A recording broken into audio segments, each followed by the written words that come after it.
My name is Ren Castellano and I'm 30 years old. On my second day of being a mother, I stood on the sidewalk outside my in-laws' stone gate, holding my day-old daughter next to two suitcases somebody else had packed for me. And behind that oak front door, my mother-in-law had just informed me there was no room in that house for a useless wife. My husband watched from an upstairs window. He didn't open it. I want to tell you I did something dramatic. I didn't. I stood there in the June heat with a newborn against my chest, doing what I do for a living, which is math. And then a gray sedan pulled up to the curb, and my mother stepped out of it with a lawyer and a folder. And what was inside that folder hit my in-laws' famous family like weather. Nobody saw it coming. Least of all me. Welcome back to Untold Secret Hub, where quiet women keep the receipts and the endings get earned, not gifted. If stories about family, betrayal, and boundaries are your kind of stories, you're home. Drop a comment telling me where you're listening from, and subscribe. Now let me back all the way up. I grew up in half of a duplex on Fenimore Street with my mother, Ada Castellano, who spent 29 years as an escrow officer at the title company downtown. My father left when I was 3. What I remember of him is a denim jacket and the smell of spearmint gum, and honestly, the jacket might be from a photograph. My mother never talked him down and never chased him, which tells you most of what you need to know about Ada. She is not a warm blanket kind of mother. She is a snow tires in October kind of mother. Practical love, scheduled maintenance, zero speeches. Her entire professional life was reading documents other people were too excited to read. Young couples buying first houses, farmers refinancing, big families quietly mortgaging their summer places. And her one commandment, repeated through my whole childhood like a pledge of allegiance, was, read it before you sign it. And if they won't let you read it, that's your answer. We were never poor, exactly. We were careful. Coupons, consignment, one vacation a year to a lake 2 hours away. And I want to be fair to my younger self about what that carefulness did to me. It made me hungry. Not for money. For the other thing. The thing I saw through lit windows on the walk home from school. Whole families, grandparents at the table, a dad carving something, a name everybody at church already knew. A house you belonged to instead of a half a house you rented. My mother built us solid ground, and I spent my childhood looking over the fence at castles. It took me 30 years, 2 suitcases, and 1 gray sedan to finally understand which one of those things holds up in a storm. Every town like Millbrook Falls has a family like the Ferriswells. The stone gateposts on Ashcombe Lane, the name on the furniture store downtown, on a brass plaque at the library, on the founder's wall at the country club, Ferriswell. 3 generations photographed in front of the same fireplace every Christmas for the local paper. The kind of photo where even the golden retriever looks like it inherited something. Constance Ferriswell chaired the Heritage Committee. Edmund Ferriswell waved from a convertible in the 4th of July parade. When people in Millbrook Falls said that name, their voices did a little bow in the middle of the sentence. I was 11 when I asked my mother, over meatloaf in our half of the duplex, why our family couldn't be like the Ferriswells. My mother didn't look up from her plate. We don't buy names, honey, she said. We buy ground. I rolled my eyes the way 11-year-olds are legally required to do. But here's the part I didn't have the eyes to see back then. She said it without any envy in her voice. None. And there was something else in there instead. Something dry and knowing. The tone she used at work when a customer bragged about a deal she'd already read the papers on. It was the voice of a woman who had spent nearly 3 decades at the escrow desk of a small town, watching every big name's documents cross her counter, one signature at a time. My mother knew things about the castles of Millbrook Falls, in the way a plumber knows things about beautiful houses. I never thought to ask what. For about 18 more years, I wouldn't. And by the time I did ask, I was standing on a sidewalk holding everything I owned. I met Preston Ferriswell because of a spreadsheet. I do books for small businesses. I have since I was 22, self-employed. My name on the door of a 1-room office. Castellano Bookkeeping. Ferriswell Home Furnishings hired me to untangle their inventory accounts, and the manager assigned to work with me was the owner's son, 29 years old, sleeves rolled, self-deprecating in a way nobody with that last name had any right to be. Preston was, and I want to be fair here, because it matters later, genuinely likable. He remembered how I took my coffee by the second morning. He did impressions of the sales staff that were kind at the center. When the numbers embarrassed the store, he didn't blame the previous bookkeeper. He laughed and said, "We're a 100-year-old family business, Ren. We've had 100 years to develop bad habits." I liked him in a way that snuck up on me, the way a slow leak becomes a flooded basement. 7 months later, he brought me to Ashcombe Lane to meet his parents. Constance Ferriswell received me in a living room that smelled like lemon oil and old money, and she looked at me the way an appraiser looks at a chair somebody claims is an antique. The slow scan, joint by joint, checking for glue. Her first question was not what I did or how we met. She tilted her head, smiled with the front of her face, and said, "Castellano." "Now, whose people are the Castellanos?" I said my mother worked at the title company, and my people were mostly my mother. Something flickered behind Constance's eyes and filed itself away. I thought it was disappointment. It took me 5 years to learn it might have been arithmetic. We got married the spring I turned 27, at the club, under a tent Constance selected, beside flowers Constance approved, in front of 190 guests, of whom I could name maybe 35. I had wanted something small at the lake. I lost that negotiation so early, I'm not sure it ever officially opened. "The town expects certain things from this family," Constance told me, patting my hand like a gavel. "The one fight I won quietly at the county clerk's office. I kept my name, Ren Castellano." When Constance found out, the temperature in the room dropped 10 degrees. "Ferriswell brides take the name," she said. "It's an honor other women have been grateful for." My mother, who was standing nearby in her one good dress, said nothing, but her eyebrow performed a complete sentence. Preston did what I would spend the next 5 years watching him do. He stepped into the middle with his hands up, charming, apologetic in both directions at once. "Mom, it's her name." "Ren, Mom means well." A sentence for each of us. Nobody defended. Everybody was managed. I filed it under wedding stress. And one more thing happened that weekend that I filed and forgot. At the reception, I overheard the club's events manager murmuring to Edmund by the bar. Something about the balance, about the card, about maybe the other account, Mr. Ferriswell. Edmund's parade wave faltered for exactly 1 second before he laughed and clapped the man's shoulder like they were old teammates. Rich people's paperwork, I told myself. The plumbing of castles. My mother, across the room, was watching the same conversation over the rim of her glass, and she was not surprised at all. The plan was to live at Ashcombe Lane for a year, maybe 2, save up, then buy our own place. "The East Wing has its own bath," Preston said. "It's practically an apartment." You can hear the sentence I should have questioned. Practically. We moved in with my office plants and his record collection. And for 2 weeks, it was a soft landing. Big kitchen, garden, Sunday dinners with cloth napkins. Then, on a Tuesday, Constance knocked on our door holding a leather book, and I got introduced to the household ledger. "Every couple under this roof contributes," she explained warmly, "the way you'd explain gravity.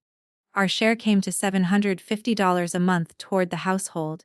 Do the first, recorded in her ledger with everyone's initials in a column, like a rooming house from 1910. And then, almost as an afterthought, the second ask, delivered as a compliment. Preston tells me you're a wizard with books. The family's accounts are a shambles, dear." It would mean so much. Meaning I would also be doing the Ferriswell family bookkeeping for free. I want to be honest about what I felt, because this is the part of the story where I stopped being able to blame anyone but the ledger inside me. I felt chosen. Useful. The girl from the duplex handed the keys to the castle's books. I said yes before Preston could even look up from his phone. $750 a month for the privilege of doing free accounting for people whose gate had a name on it. My mother would have read that contract twice and slid it back across the counter. I signed it with a smile. In my defense, nobody handed me anything to read. That turned out to be the whole design. Here's what you learn when a 100-year-old name hands you its checkbook. Names don't cash. I had the Ferriswell household accounts balanced inside a month. And what they balanced to was a slow, elegant leak. The furniture store's transfers to the family had thinned every year for a decade. The club dues, the Heritage Committee galas, the landscaping service with the embroidered shirts, the wine deliveries. None of it had thinned at all. The house consumed like 1985. The income arrived like a store with two big, box competitors out by the highway. I did what I do for every client, bleeding quietly. I built a gentle little proposal. Trim the landscaping to twice a month, rebid the insurance, pause one of the club memberships. Edmund hadn't touched the golf course in 2 years.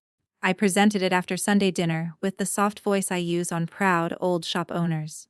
Constance listened the way a queen listens, to whether she has no intention of experiencing, and then she folded her hands and delivered the house motto with a smile that ended the meeting. This family does not live like accountants, dear. Fine.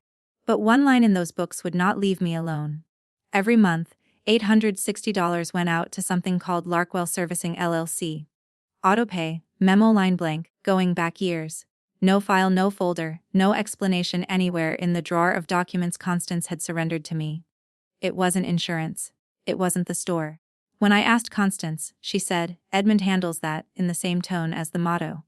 When I asked Edmund, he turned up the volume on a golf tournament and asked if I'd ever seen anything like this young man's short game. I let it go. Write that down somewhere. I let it go. At the back of the Ferriswell property, past the garden, there's a 2-story carriage house, brick, slate roof, gorgeous bones abandoned to boxes and mice since sometime around the moon landing. The first time I walked through it, I did what I now recognize as a dangerous thing for a hungry heart to do in a beautiful ruin. I furnished it in my head, and Constance, who missed nothing, watched me do it. That fall over dessert, she made the offer with Preston nodding beside her like a notary. Fix it up, you two, that's your place. Every young Ferriswell couple needs a nest, and heaven knows we're not using it. A 2-bedroom home on the family land. Ours. The girl from the duplex actually teared up at the table, which I'm sure was noted in a ledger somewhere. But I am still my mother's daughter. So the next morning, I asked as lightly as I could whether we might put something in writing. Nothing dramatic, just a page, a lease, a life estate, anything with ink on it.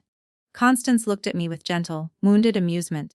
The expression you'd give a child who asked you to sign for a hug. Family doesn't do paperwork, dear. I asked Preston privately to press. He kissed my forehead and said the 11 words I'd be hearing in my sleep for years. It's my parents, Ren. I promise you, you can trust me. So here's what I did, and thank God for the habit. I said okay. I opened my savings, $35,000, every dollar of it earned one small business ledger at a time, and I hired the contractor myself. And I kept every receipt, every invoice, every transfer, every check in a green folder in my office. You'll see why that matters. The renovation took most of a year, and I loved it the way you love a thing you're secretly building your whole future inside. I chose the doorknobs, real brass, warm in the hand. I stood in the gutted kitchen with the contractor, a patient bear of a man named Otto, arguing happily about where a window should go. Preston came out on weekends, swung a hammer for an hour, and got photographed doing it. I came out every day I could, and got sawdust in my hair. At Sunday dinners, Constance began mentioning me almost fondly, which should have been my warning, because her fondness always arrived with a moral attached. One night, passing the potatoes, she surveyed the table and delivered it. You know what I appreciate about Ren? She contributes. Everyone under this roof earns their keep. Heads nodded around the china like it was scripture. Edmund said hear, hear. Preston winked at me. That's Mom for you. And speared a green bean. And I sat there feeling, God help me, proud. Earning my keep. As if that sentence were a compliment and not a price tag. As if anyone had ever asked what Preston's keep cost, or Edmund's. Or the Retrievers. That's the thing about a house with a ledger instead of a heart. The rules only have gravity for some people. And you can live there a long time before you notice which way things fall. That Christmas, the 3-generation photo in front of the fireplace happened as always. Constance seated center, Edmund's hand on her shoulder, Preston behind. I took the picture. I remember thinking next year I'll be in it. Hold that thought. It expires in about 8 months. By late winter, the carriage house had drywall, plumbing, and my whole heart. Otto was down to trim work and paint. Preston and I stood in the empty upstairs bedroom one Saturday, the light coming through the new window I'd fought for, and he put his chin on my head and said, "Crib goes there," and pointed to the corner. And I cried a little into his coat, because 2 days earlier, in the bathroom of our East Wing practically apartment, I had watched 2 pink lines appear on a test. We told the family at Sunday dinner. I will now describe Constance Ferriswell receiving the news of her first grandchild, because it happened in 2 distinct movements, like a short symphony. Movement 1, genuine delight. She clapped her hands once, actually glowed, said a Ferriswell baby, and for 4 full seconds I saw the woman Preston swore existed under the committee chair. Movement 2, arriving before the pie was cut. Recalibration. Now, she said, folding her napkin, how are you planning to manage your little business? Clients can be so demanding, and you'll be needed at home. We should think about what your months look like. Not how are you feeling. Not have you told your mother. What do your months look like? Which, if you speak fluent Constance, means, what does your cash flow look like? I said work was flexible, that bookkeeping travels well, that I'd managed harder things than a baby. She smiled and said, of course, dear, and wrote nothing down, because the ledger in her head never needed paper. I didn't know it yet, but somewhere in that pause between the clap and the napkin, my file in that house had been moved from asset to liability, pending review. At 23 weeks.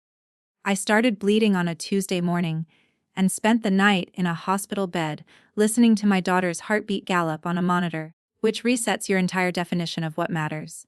The diagnosis had a Latin name, the prescription was plain English.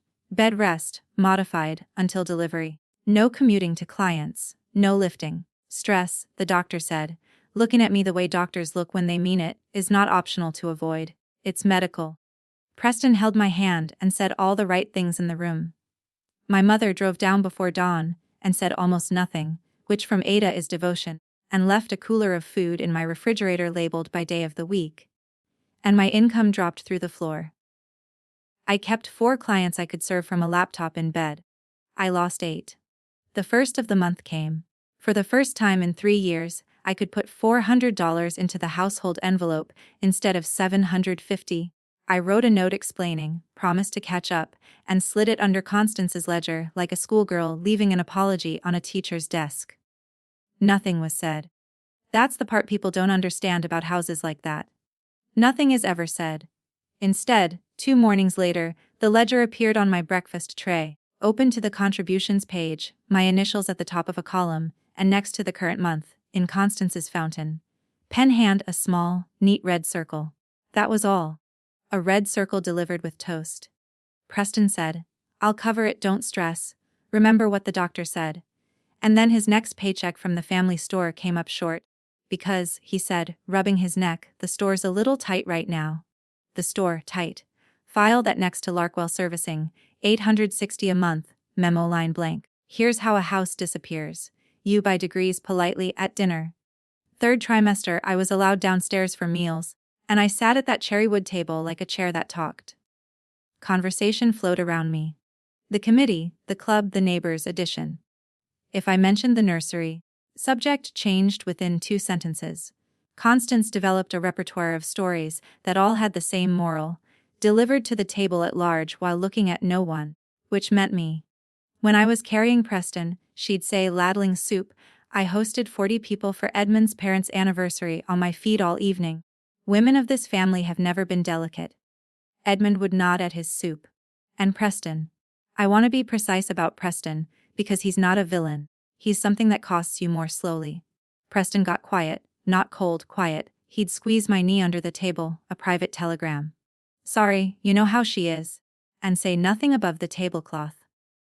And I learned that a squeeze under a table is what surrender feels like when it still loves you. So I did what my mother's daughter does when the world goes soft underfoot. I kept books. My own now. A plain notebook in my nightstand. Every household payment I'd ever made, dated. Every carriage house invoice cross reference to the green folder in my office. $35,000 in renovations. $31,000 in household contributions over 3 years. I wasn't planning anything. I want that understood. There was no strategy, only a bookkeeper laying sandbags out of habit, 1 page at a time, the way some women pray. Then, one night, passing the study door on my slow lap of the hallway, I heard Constance on the phone, her voice low and vicious in a way the committee never got to hear.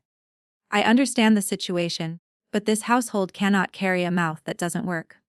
I stood in that hallway with my hand on my belly and made myself believe she was talking about the store. An employee. A vendor, anyone. You'd have done it too.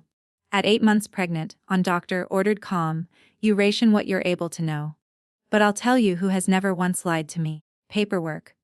And if you've ever watched a promise die by paperwork, a name left off a deed, a will write it down later that never found a pen.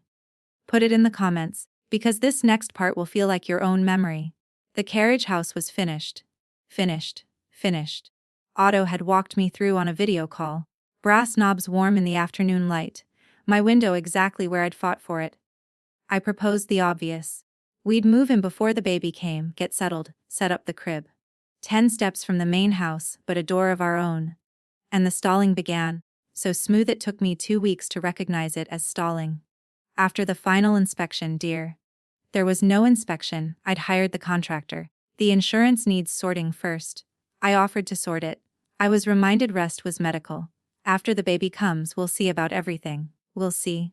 Then one afternoon, I watched from the east wing window as 2 men in polo shirts carried folding tables, gala banners, and 40 boxes of Heritage Committee archives across the garden and into my carriage house, my kitchen, my brass, my window, and stacked them where the crib was supposed to go. Constance directed traffic with one finger, pointing which of my rooms would hold which of her boxes. When I asked at dinner, she didn't even reload. Storage, temporarily. It's not as if anyone's living there. And then she took the key. I want to slow down here, because of everything that happened in that house. This is the moment my body still remembers first. I kept the carriage house key on my everyday ring. A heavy brass thing, old-fashioned. Warm in the pocket like the doorknobs I'd chosen to match it. Otto had handed it to me at the walkthrough with a little ceremony, key to the castle. Boss. Because he knew whose sweat and savings were in those walls. It lived between my office key and my car key. And some evenings, I'm not ashamed to say, I'd hold it in my coat pocket like a worry stone. It was the one object in the world that said promised. A week after the boxes went in, Constance stopped me in the front hall. Hand already out, palm up. The painters need access, dear, and we can't be hunting you down in your condition. Let me hold the carriage house key. I'll return it when everything's settled. Reader, the painting was done. I had paid the painter. I looked at her open palm and I heard my mother's voice. If they won't let you read it, that's your answer. And I heard the doctor's voice. Stress is medical. And I was 30, 5 weeks pregnant, standing in a hallway that had gotten very quiet. I worked the brass key off the ring and set it in her hand. She closed her fingers and smiled. There. Isn't that simpler? She never returned it. I asked once, 2 weeks later, carefully casual. You're about to give birth, she said, not unkindly, which made it worse. What could you possibly need a key for? Every morning after that, I looked at the gap on my key ring. Remember the gap? We're coming back for it. Iris came in June, 2 days after my due date, 7 pounds even, with a cry like a fire alarm and my mother's stubborn chin. Labor was 13 hours and for the record, the person in the room was Ada, in the good dress she wears to things that matter, reading a paperback between contractions like a woman guarding a border, which is exactly what she was doing. Preston arrived at hour 11, apologizing, hair wild. An emergency meeting about the store, he said. The bank, refinancing, he'd explain later, and even through the fog I remember thinking, there's that word again. The plumbing word. Refinancing. But then Iris was here. And the world narrowed to 7 pounds of it, and I forgave everything on general principle. They put her on my chest and I understood, in 1 second flat, every unreasonable thing my mother had ever done. Constance visited that evening, 10 minutes by the clock on the wall. She wore the good pearls, looked into the bassinet at her first grandchild, and said, "This is verbatim, I have replayed it enough to certify the transcript. A girl." Just that. In the tone you'd use finding out the restaurant had run out of the fish. Then she straightened the flowers Ada had brought, told me the house would be busy this weekend with the committee's summer event, and left a gift bag containing a silver frame. Empty. For the christening portrait, an empty frame. Sit with the empty frame. It's the most honest thing she ever gave me. That night Ada folded herself into the vinyl recliner, and in the dark, apropos of nothing, she said, "When they discharge you, you'll go back to that house. If anything happens, anything, you call me before you argue with anyone. Promise me that." I laughed. She didn't. "Promise me, Ren." I promised. I didn't ask why. She'd have told me and I wasn't ready. And I think she knew both things. They kept us overnight. One night, routine, me learning to nurse at 3 in the morning in that particular hospital silence that feels like the inside of a held breath. Preston visited once for an hour, distracted, taking calls in the hallway. Through the door, I caught fragments in his low store manager voice. Numbers, dates. We just need until fall. Tell them we're good for it. When he came back in, I asked flat out, no wifely diplomacy. Preston, is something wrong with money? And my husband looked at his wife in a hospital gown, holding his day-old daughter, and performed his mother's smile. Nothing you need to worry about. You just rest. I want to flag that sentence for every woman listening. Nothing you need to worry about is not reassurance. It's a door closing softly with you, on the outside of your own life. I didn't push. I had a jaundiced newborn in stitches. You ration what you're able to know. Discharge came on a bright Thursday morning. Preston was supposed to drive us home at 10. At 9:40, he texted, "Store crisis, can't leave, so sorry, take a cab, I'll see you at home and we'll celebrate." My mother was at work. I told her not to leave early, we were fine. It's a 10-minute cab. I strapped my daughter's carrier into a taxi that smelled like pine trees, and I actually said to the driver, "God forgive me, Ashcombe Lane, the big one with the stone gate." Proud of it. 3 years of tuition into that family, and I still flashed the name like a key card. The cab pulled away and left us on the curb, and I stood there a second, adjusting the carrier, looking up at the house. All the windows were closed. On the porch in the shade sat 2 suitcases. You know a suitcase's silhouette the way you know your own handwriting. Those were mine. The navy set, wedding gift from a cousin. On top of the nearest one, my winter coat, folded in a neat square. In June. Somebody had packed for a season I wouldn't be there for. I stood on the walk doing the thing where your brain offers you better explanations at a discount. We're being moved to the carriage house. The suitcases are the first load. I carried my daughter up the steps of that porch on legs I couldn't feel, and I tried my key in the big oak door, and it went in half a knuckle and stopped. New lock. The brass plate still bright from the locksmith's screwdriver. I rang the bell of the house I had lived in for 3 years, holding a baby born into its name the day before, standing next to my own packed luggage. Footsteps. The door opened 4 inches and stopped on the chain. The chain for me, and in the gap, Constance. Pearls on at 10 in the morning, face arranged like a form letter. Wren, not dear, my name served cold. Behind her, deeper in the hall, I heard a floorboard, and then nothing. A presence choosing to stay a presence. I said something brilliant like, "Constance, my key."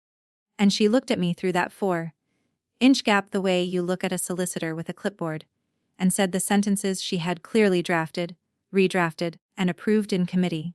Preston needs a clean start, and this household needs contributors. You've been a lovely guest, but guests don't stay forever. A guest. 3 years, $62,000, and 1 grandchild, and I had made guest, I said, because the human brain is loyal to its last working map. Constance, I live here. We'll sort this out when Preston gets home. He's at the store. And Constance Ferriswell tilted her head and gave me one small, patient, curatorial smile through the gap in her own front door and retired my map of the world in one move. Who do you think packed the suitcases, dear? Dear was back for that one. Had to be. And then, while I stood there relearning gravity, she delivered the line the whole town would eventually hear about, in the calm budget, committee voice of a woman reading a line item she'd already decided to cut. Every person under this roof earns their place. You had a difficult year, and we're all sympathetic, but sympathy is not a line of credit. There is no room in this house for a useless wife. The door closed. Not slammed. Closed with a click. Which is worse. Slamming is at least a conversation. I stood on the porch of the finest house in Millbrook Falls, holding a day-old baby next to a winter coat folded for a winter I'd apparently be spending elsewhere. And above me I heard it. The soft complaint of an old window frame. 2nd floor, east wing, our bedroom. I stepped back off the porch into the sun and looked up, and there was Preston, my husband, Iris's father, store crisis and all. Standing behind the glass with his arms crossed, close enough to have heard everything through a window he did not open. We looked at each other for 3 full seconds. Then he looked away first and did nothing. In the house his grandfather built, while his wife and daughter stood on the sidewalk with the luggage. So, I kept my promise. I didn't knock again. I didn't argue with anyone.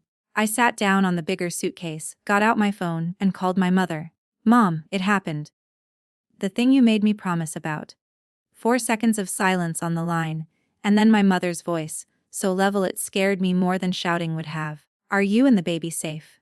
Are you sitting down? 20 minutes. Click. No questions about what, or why, or how could they. As if she'd been waiting by the phone for 3 years with her coat on. I sat on that suitcase in the June sun, and held my sleeping daughter, and did inventory. Because inventory is what I have instead of screaming.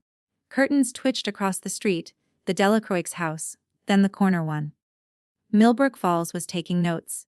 One day postpartum, I was sweating through a going-home outfit I'd packed weeks ago in a different life. My stitches ached when I shifted, and a purple, gray thought kept surfacing with remarkable calm, the way true things do. I paid to stand on this sidewalk. 31,000 into the envelope. 35 into the brick building I could see the slate roof of, just past the garden, full of another woman's gala banners. I had bought and paid for my own eviction and tipped on the way out. And here's the strange mercy of hitting the exact bottom of something. The shame, which had been idling in me for 3 years, quietly changed its address. It stopped being mine. It walked up those porch steps and moved in with the people behind the chain lock. I was still doing that math when the gray sedan came around the corner. My mother's sensible, paid-off Camry, driving 5 miles an hour faster than my mother has ever driven, and pulled to the curb in front of me. Both front doors opened.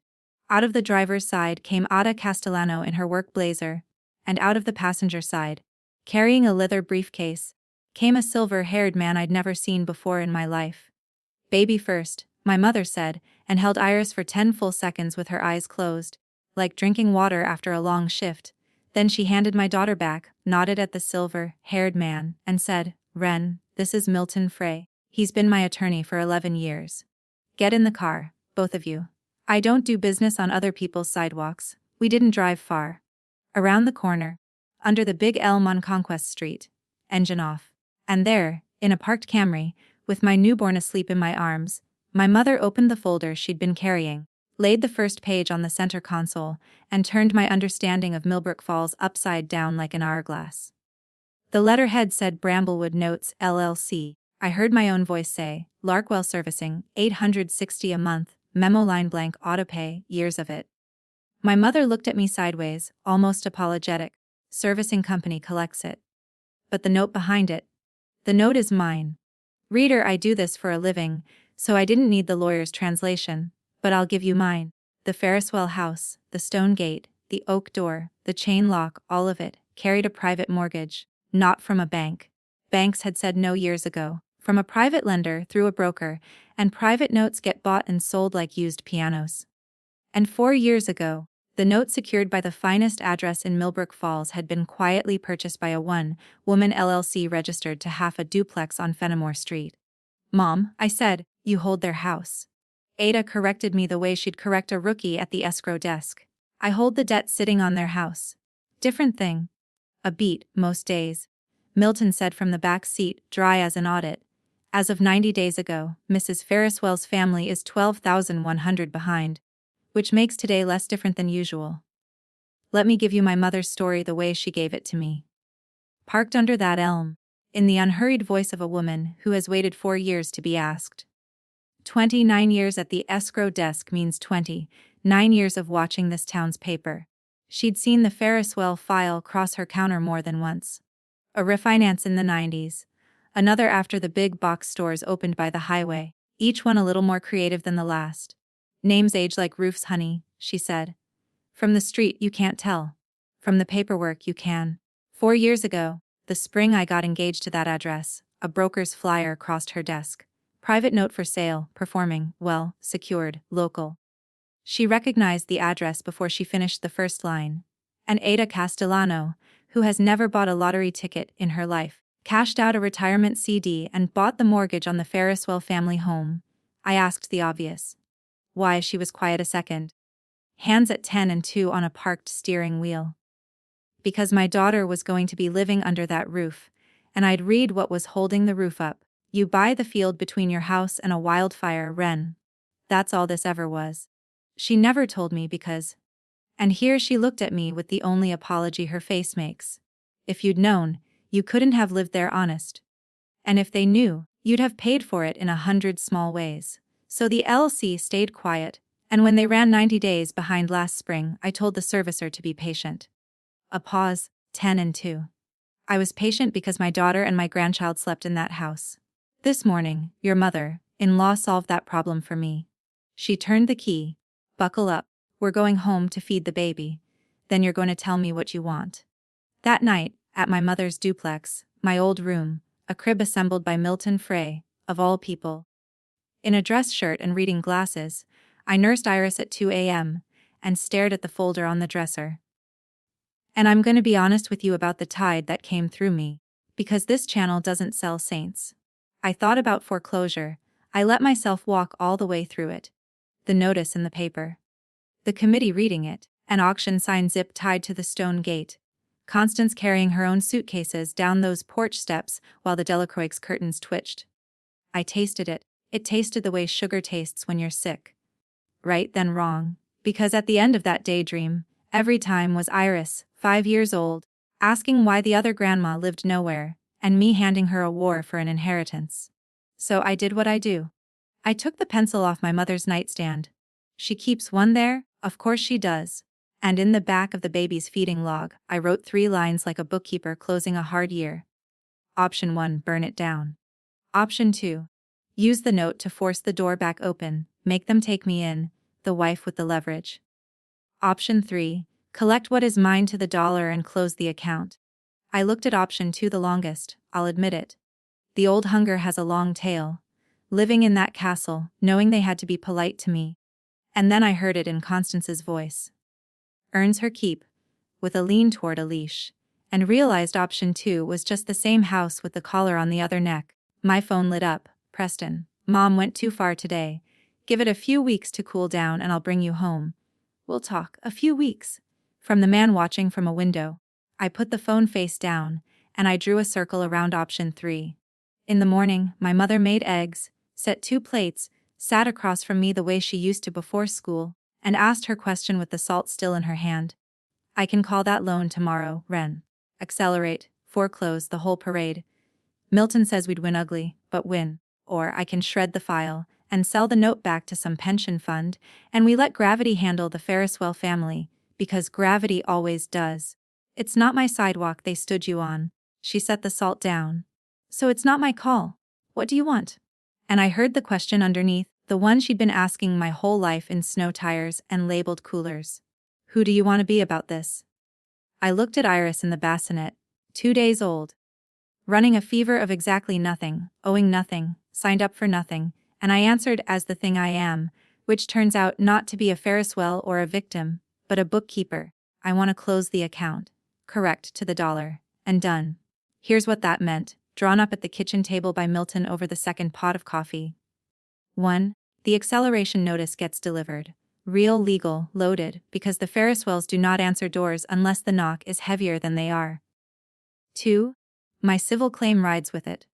35,000 in unjust enrichment for the carriage house, documented in a green folder they didn't know existed, plus my belongings intact, and an uncontested, quiet separation.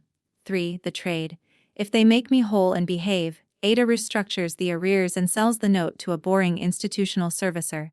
Nobody loses a house over my broken heart. If they fight, option 1 comes off the shelf all by itself. Milton looked at my 1-page terms, then at me over the reading glasses. In 29 years of practice, he said the reasonable ones are always the scariest.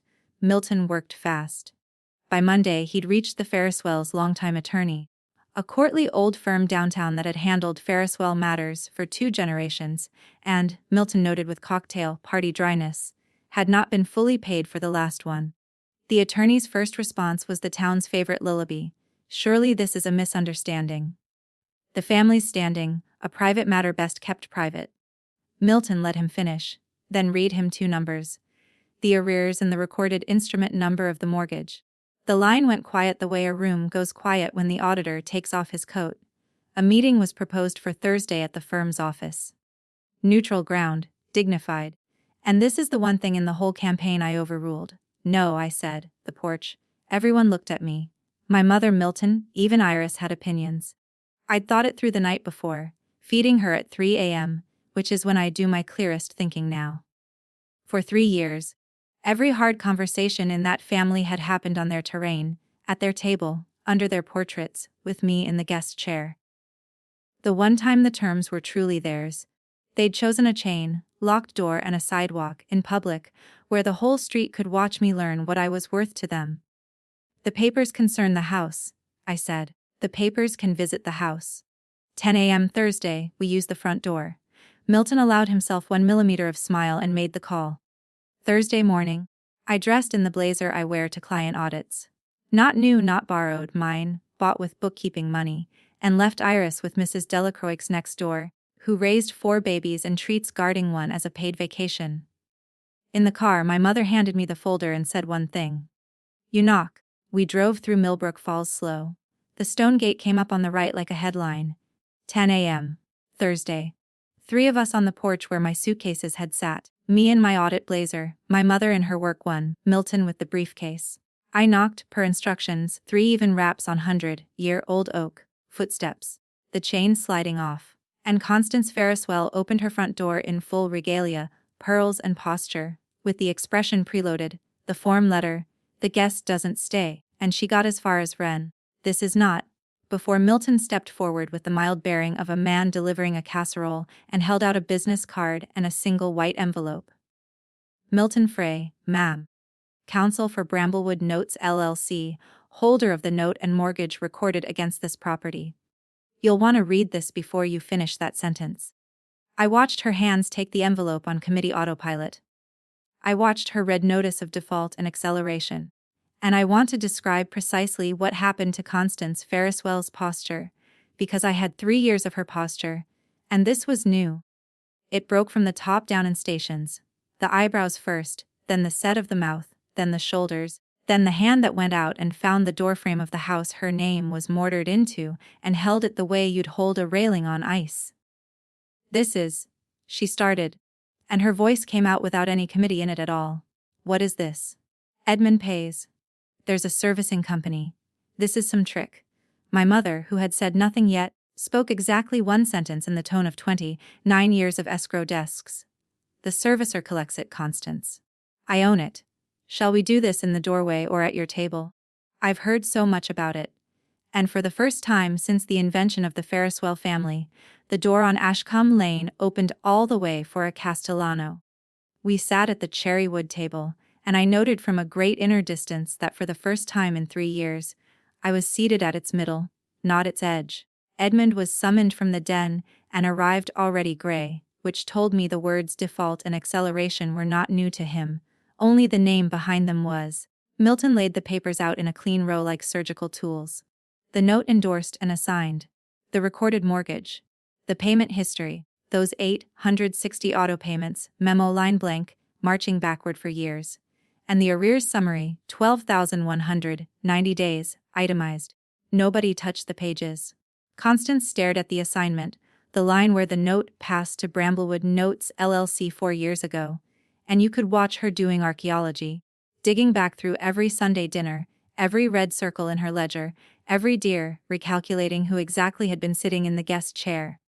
Preston, she called, and her voice cracked on the vowel. Come down here. And my husband came down the same stairs he'd watched me from, took in the table, his wife, her mother, a lawyer. The family paper laid out like an autopsy, and stopped on the bottom step with the expression of a man arriving at the exact intersection he'd spent 5 years steering around. Constance rallied once, give her that. She pulled the committee voice back on like a coat, and aimed it at my mother. This house has stood for 100 years. This family built half this town.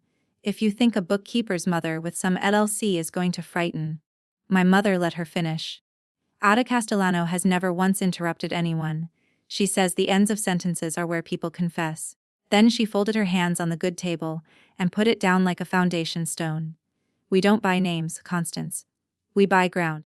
And the ground under your name has been in my handbag for 4 years. What happened next I didn't expect. And I want to render it honestly, Because it's the only moment in this story where I saw the whole machine instead of just its teeth. Constance sat down. Not the committee descent.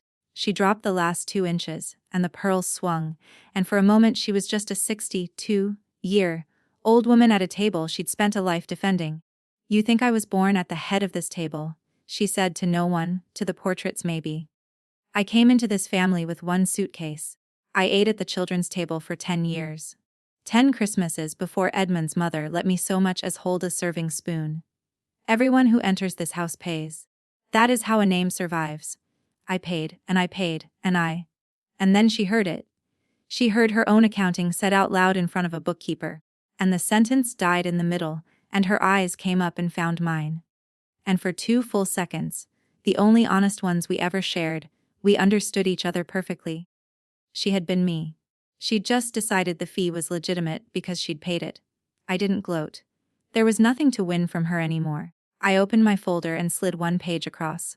My terms, 1 paragraph. Bookkeeper's prose. 35,000 documented for the carriage house, receipts attached. My belongings intact, by Saturday a quiet uncontested separation. In exchange, the arrears get restructured, and the note goes to an institutional servicer who will never know your name from any other account number. Nobody loses this house because of me. That's the whole invoice. It doesn't compound. Then I stood, walked out to the porch, and did the thing I'd carried in my pocket all morning. I set the brass carriage house key on the white porch railing where the suitcases had been. "I'm returning the only thing of yours I ever wanted," I said. Behind me, from the doorway, Ren, Preston. I turned and looked at my husband for what felt like the closing of a long ledger. "You know where my mother's door is," I said. "You've never once used it." I walked down those porch steps, the same 6 steps, the same June light, the same sidewalk where a chain lock had taught me my market value. Except this time I was the one leaving, on my legs at my pace, with my mother and my lawyer falling in beside me like a small parade of exactly the right size. The Delacroix's curtain twitched. "Let it take notes, Millbrook Falls." Nobody spoke until the car doors shut. Then my mother started the engine, looked both ways like a woman who has never once rolled a stop sign, and said, "You gave the key back." "I did." "Good," she said.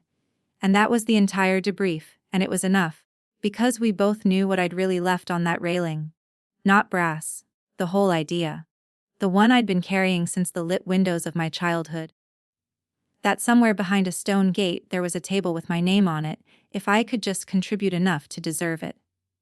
I'd finally read that contract all the way through. I declined to renew. Grief has good manners. It waited until we were home. That evening at the duplex, I fed Iris, handed her to her grandmother, went into my old bedroom, closed the door, and came apart quietly for a while. Not for Constance, God knows, and not even mostly for Preston. For the family in the window, the carved roast, the 3-generation photograph. The whole beautiful stage set I'd paid $62,000 in tuition to stand inside of. That dream had been mine since I was 8. I buried it at 30 in a duplex bedroom with band posters still on the closet door. My phone rang at 9. Preston. I let it go to voicemail. He was 10 minutes away. He did not drive over. His silence one last time filed itself. The voicemail, for the record, was Preston at his most Preston. "Ren, that was, look, Mom's shaken. Everybody's shaken. I never wanted any of this. Just give it a few weeks, okay? We'll figure it out. I love you." A few weeks. His whole vocabulary of love was a request for extensions, and I'd stopped doing his family's books. I sat at my mother's kitchen table under the same light where I'd learned long division, and I filled out the divorce paperwork Milton had left in a plain folder. And I want to be honest about what that cost, because the internet is full of stories where walking away is a fist pump and confetti. It isn't. My hand shook on the first signature line. Not from doubt. From downgrade. You spend 5 years calling something your future, and then one Tuesday it's an account you're closing, and your body knows the difference even when your mind has done the math twice. I signed. I dated it. My handwriting steady by the last page, which is its own small biography. Then I did the final entry in the notebook from my nightstand, the one where I'd sandbagged 3 years of payments and invoices, and I ruled a line under all of it, the way my first accounting teacher taught me. Double line. Account closed. Nothing carried forward. Iris woke up hungry at 2, right on schedule. I fed my daughter in the dark of my childhood bedroom, her hand around my finger. And I told her the first true thing I ever taught her. You will never have to earn a seat at any table of mine. Here's how the accounts settled. The Ferris wheels paid, not graciously but paid. $35,000 inside 6 months. Raised the old money way, which is to say the boat went first, and then Edmund's antique roadster, the one from the parade. My boxes arrived intact by that first Saturday, packed I noticed, with genuine care. Constance's hand unmistakably. Say what you want, the woman can pack. The separation went uncontested, sole residential custody to me. Preston gets his Saturdays with Iris, at the park or at my mother's kitchen table, where he is served coffee and watched like a teller's drawer. He's gentle with her. He was always gentle. Gentle was never the missing ingredient. And my mother kept her end to the letter. The arrears were restructured, and the note, the famous note, was sold at a modest and unromantic profit to a pension fund's servicing arm in Wisconsin, where the Ferris wheel name is now 7 digits in a portfolio, right between a ranch house in Toledo and a duplex in Akron, which is the most democratic thing that has ever happened to that family. I bought it as a firewall, Ada said, signing the transfer papers. Never wanted a throne. Thrones need dusting.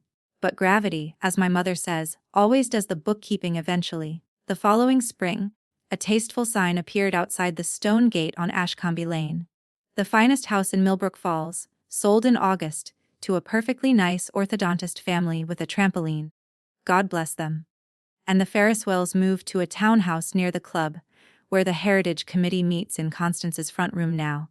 The archives in a rented storage unit. Nobody foreclosed. Nobody had to. A borrowed name came due all on its own. I just declined to keep making the payments for it.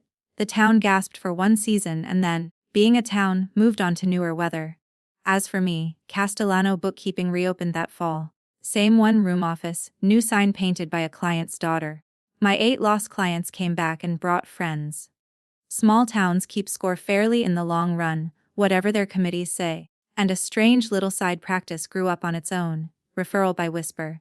Young women, engaged or newly married, coming in with paperwork their new families had slid across various beautiful tables. A prenup. A family investment opportunity. One girl with a household ledger that made my hands cold. I read every document with them, line by line, the way my mother read mine too late and her own always. I never charge for those appointments. Call it a tithe to the escrow desk. Iris turned 1 in June. For her birthday, my mother pulled out her phone and made us take a picture on the duplex porch. Ada in her work blazer, me holding the baby, all 3 of us squinting into the afternoon sun, slightly off-center because Mrs. Delacroix's thumb was near the lens. It is objectively a bad photograph. It is also the only 3-generation portrait I have ever been in, and it hangs in my office where the Ferris wheel Christmas photo used to hang in my imagination. And I have looked at it every working day for a year, and never once seen a fireplace missing from it. My key ring, in case you're wondering, carries exactly 2 keys now. The office, and a small rented house on Fenimore Street, 4 doors down from my mother, with a porch just big enough for 2 chairs and a bassinet. Nobody holds a key to my life for the painters anymore. The gap on the ring is gone. It took me 30 years to learn what my mother tried to hand me at 11 over meatloaf. So let me hand it to you now. Free, no ledger. A family that makes you pay your way in was never selling family. It was selling a seat, and the rent on that seat never stops rising. The people who are actually yours pull the chair out for free at 3 in the morning, with no ledger anywhere in the house, because love that keeps books isn't love, it's a mortgage. And someone someday always calls the note. That's my story. 2 suitcases on a sidewalk, 1 gray sedan, and a brass key I finally gave back. If you've been paying rent on a seat at somebody's table, hear me. The price never stops rising. And the person who shows up in 20 minutes is your family. Share this with someone who needs it. Tell me in the comments what you'd have done on that porch, and subscribe. I'll see you in the next one.